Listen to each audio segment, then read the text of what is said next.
Now let's see the other type of quasi contracts. तो other types में कौन कौन से आते हैं?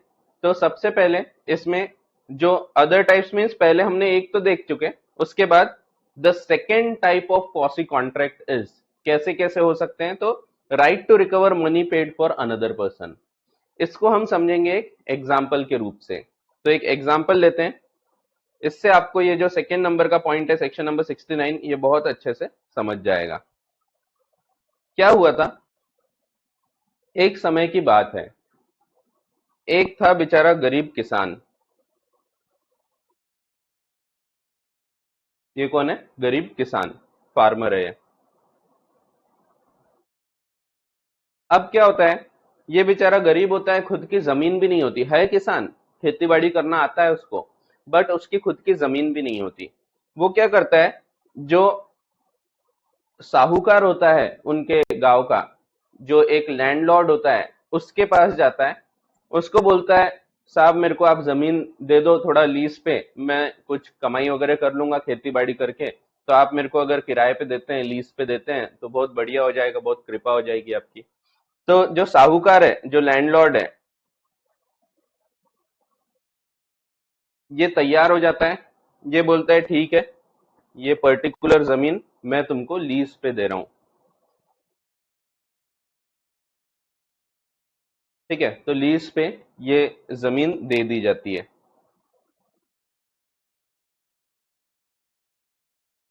ठीक है, अब क्या होता है, इनको नाम भी दे देते हैं हम, लैंडलॉर्ड है मिस्टर ए, फार्मर है मिस्टर बी। अब क्या होता है, ये जो बेचारा गरीब किसान होता है, दिन रात मेहनत करता है, श्रम करता है, परिश्रम करता है, और जो जमीन है इसमें खेती बाड़ी करके अपनी जीविका चलाता है। तो ये अपना घर चलाता है, पैसे कमाता है खेती बाड़ी के थ्रू, जमीन पे खेती बाड़ी करके। क्या होता है, आपको पता होगा, जैसे कि आपका घर है तो घर के ऊपर हाउस टैक्सेस आते हैं, उसी प्रकार से ये जो जमीन है, ये जमीन के ओनर कौन थे? Mister A. इसके ऊपर भी हाउस टैक्स या रेवेन्यू जो अथॉरिटीज होती है, उनका अधिकार था कि हम टैक्स कलेक्ट कर सकते हैं, पैसा कलेक्ट कर सकते हैं। तो यहाँ पे जिम्मेदारी थी मिस्टर ए की कि इन्होंने जो भी इसके ऊपर रेंट्स रेवेन्यूज आते हैं, रेवेन्यूज जमा होते हैं, रेवेन्यूज यानी क्या? टैक्सेस, जो टैक्सेस वगैरह जमा है वो पे करना चाहिए।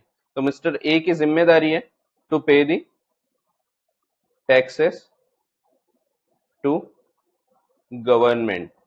गवर्नमेंट इसमें टैक्सेस वगैरह लेती है, जैसे आपके घर पे हाउस टैक्स वगैरह आता है, उसी प्रकार से यहाँ पे भी टैक्स वगैरह देते हैं, रेगुलरली देना चाहिए। क्या होता है, जमीन बहुत बड़ी होती है और इसके ऊपर टैक्सेस बहुत ज्यादा आते हैं। मिस्टर ए सोचते हैं यार जमीन तो अपन यूज कर नहीं रहे, काय को फालतू का टैक्स भरना, जमीन तो ये बेचारा फार्मर यूज कर रहा है, अपन काय को इस पे टैक्स भरते, जाने दो। टैक्स भरा नहीं उन्होंने। फिर क्या हुआ, कुछ टाइम बाद उनको नोटिस आता है कि साहब आपके 4 साल के टैक्सेस जमा हो चुके हैं, 5 साल के टैक्सेस जमा हो चुके हैं, जमा होते जाते हैं टैक्सेस। क्या होता है, जब इस पे टैक्सेस जमा होते जाते हैं और गवर्नमेंट को पैसा नहीं मिलता है, तो गवर्नमेंट को यह अधिकार होता है कि ये जमीन को वो नीलाम कर दें, बेच दें। ये बेच के फिर जो भी पैसा आता है उससे गवर्नमेंट अपने टैक्सेस रख लेती है, और फिर बाकी का पैसा गवर्नमेंट दे देगी टू द ओनर, लैंडलॉर्ड। तो यहाँ पे गवर्नमेंट के पास आखिरी चारा होता है। बहुत बार इन्होंने लेटर भेजा, ऐसा नहीं डायरेक्टली नीलाम नहीं होती। क्या होता है, गवर्नमेंट बहुत बार पहले लेटर लिख के भेजती है, मिस्टर ए को बहुत बार लेटर भेजा होगा कि साहब आप पैसे भर दो, पैसे नहीं भरोगे तो हम जमीन बेच देंगे। आखिरी में नोटिस आता है कि अब ये आखिरी चांस है, अभी भी नहीं भरा तो हम ये तारीख को जमीन बेच देंगे। तो यहाँ पे गवर्नमेंट इनको नोटिस भेज रही है। आखिरी नोटिस आया जिसमें बोला गया कि हम ये जमीन बेचने को निकाल रहे हैं, इसके बावजूद उसने नहीं भरा और गवर्नमेंट ने इसको ऑक्शन के लिए निकाल दिया, नीलामी करने को निकाल दिया जमीन को। अब क्या होता है, ये बेचारा जो गरीब किसान है, ये सोचता है यार ये अगर जमीन बिक गई, ऑक्शन हो गई, तो मैं क्या करूंगा? मैं तो पूरा पैसा इसी जमीन से कमाता हूं, मेरी तो जीविका कमाने का साधन ही ये है। अगर ये जमीन नहीं होगी तो फिर मैं पैसा कैसे कमाऊंगा, मैं अपना घर कैसे चलाऊंगा, मेरे को तो और कोई काम भी नहीं आता। तो गरीब किसान सोचता है चलो अपन इसका टैक्स भर देते हैं और बाद में अपन ये साहब से मांग लेंगे। गरीब किसान जाता है गवर्नमेंट के पास, पूछता है कितना टैक्स था, कितना अमाउंट था। गवर्नमेंट बोलती है बस 1 करोड़ रुपए है। गरीब किसान जेब से 1 करोड़ रुपए निकालता है और भर देता है। गरीब है बेचारा, 1 करोड़ रुपए उसने भर दिया।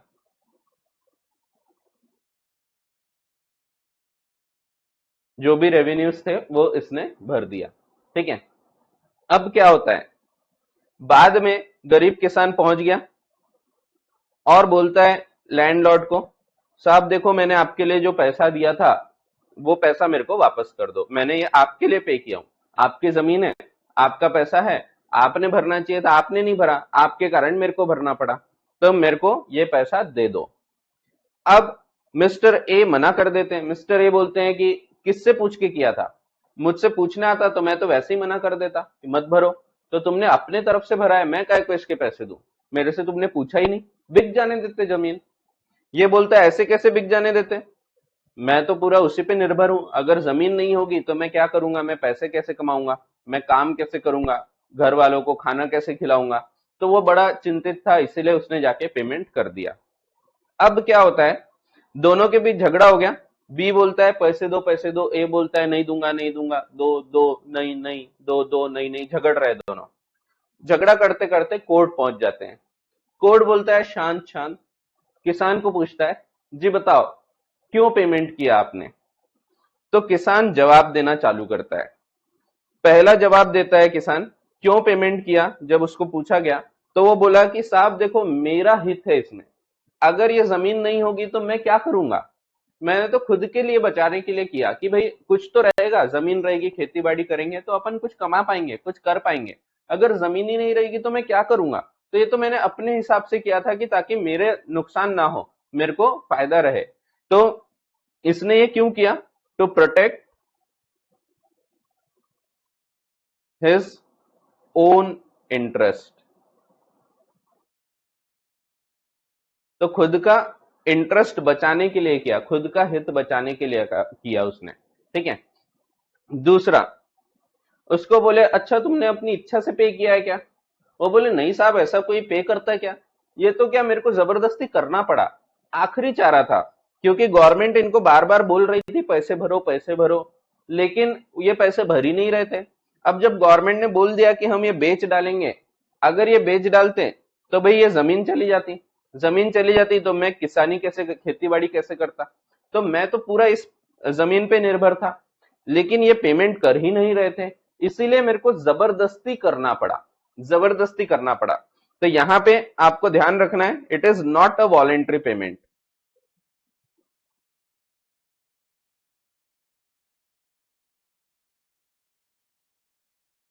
अब यहाँ वॉलेंट्री का क्या मतलब है, वॉलेंट्री यानी ऐसा नहीं कि उसने खुद जाके नहीं भरा, खुद जाके तो भरा है उसने, अपने तरफ से ही जाके भरा है उसने, बट खुद की इच्छा से नहीं भरा, उसके पास बेचारे के पास कोई चारा ही नहीं था।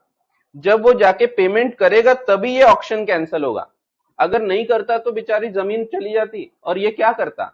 इसीलिए ये इसको कंपलसरली करना पड़ा, अगर अभी भी नहीं करता पेमेंट तो फिर तो इसके पूरी जिंदगी में कुछ बचा ही नहीं रहता और कुछ काम आता नहीं, खेती बाड़ी करता था वो भी खत्म हो गया होता। तो इसीलिए इसको जबरदस्ती करना पड़ा। तो ध्यान रखो यहाँ वॉलेंट्री का क्या मतलब है, वॉलेंट्री का मतलब है कि अपनी इच्छा से तो किया उसने, नॉट वॉलेंट्री मीन्स अपनी इच्छा से किया बट उसको जबरदस्ती करना पड़ा इसीलिए किया। ऐसा नहीं कि वो अगर ऐसी करना रहता, अपनी इच्छा से करना रहता तो वो तो पहले ही कर देता, इतने देर तक रुकता ही नहीं ऑक्शन तक, लेकिन उसने आखिरी में, आखिरी चारा था। अब अभी भी अगर पेमेंट नहीं होगा तो फिर कुछ बचेगा ही नहीं, इसीलिए उसको जबरदस्ती करना पड़ा। तो it is not a voluntary payment. ठीक है। तो ये वॉलेंट्री नहीं था, अपने इच्छा से उसने पेमेंट नहीं किया था।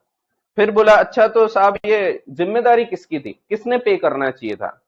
तो बोले जी हमारा बीच का जो एग्रीमेंट था उसके हिसाब से तो मिस्टर ए ने पे करना चाहिए था ये, तो अदर पार्टी वॉज लायबल।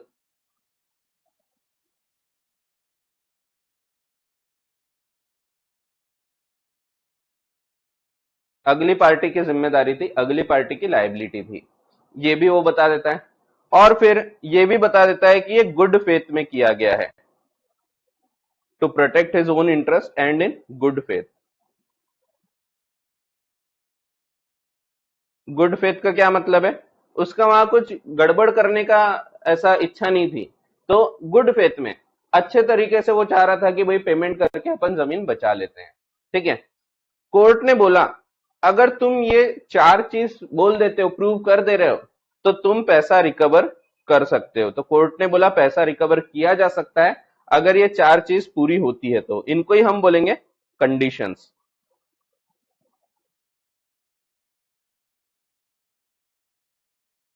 ठीक है, तो ये कंडीशंस है, ये कंडीशंस अगर सेटिस्फाई होती है तो यहाँ पे रिकवरी की जा सकती है। ठीक है, तो ये कंडीशंस बताई गई है, तो ये आपको ध्यान रखना है। यहाँ पे देखो ये क्या बोल रहा है, ये भी एक हिसाब से क्वासी कॉन्ट्रैक्ट है, क्योंकि देखो यहाँ पे ये दोनों के बीच में ऐसा कोई एग्रीमेंट हुआ था क्या कि मिस्टर बी विल पे, तो नहीं, बट फिर भी मिस्टर बी ने पे किया। अगर अब मिस्टर ए से मिस्टर बी को पैसा नहीं दिया जाए तो यहाँ क्या हो जाएगा, यहाँ हो जाएगा अनजस्ट एनरिचमेंट, और यही तो हमको बचाना है, हम नहीं चाहते कि अनजस्ट एनरिचमेंट हो। ठीक है, और इसीलिए यहाँ पे मिस्टर ए को पैसा पे करना पड़ेगा। ठीक है, अगर ये चार कंडीशन पूरी होती है, तो कंडीशंस आर इंपॉर्टेंट, आपको ध्यान रखना है, एग्जाम में अगर क्वेश्चन आता है तो आपको ये कंडीशंस लिखना पड़ेगा। तो ये दूसरा एक्सेप्शन है, money paid for another person. ठीक है, तो यहां पे जब इसने दूसरे व्यक्ति के लिए पैसा जाके जमा कर दिया है, तो ऐसे केस में such person can claim from the other party. तो देखो दिया है, right to recover money paid for another person.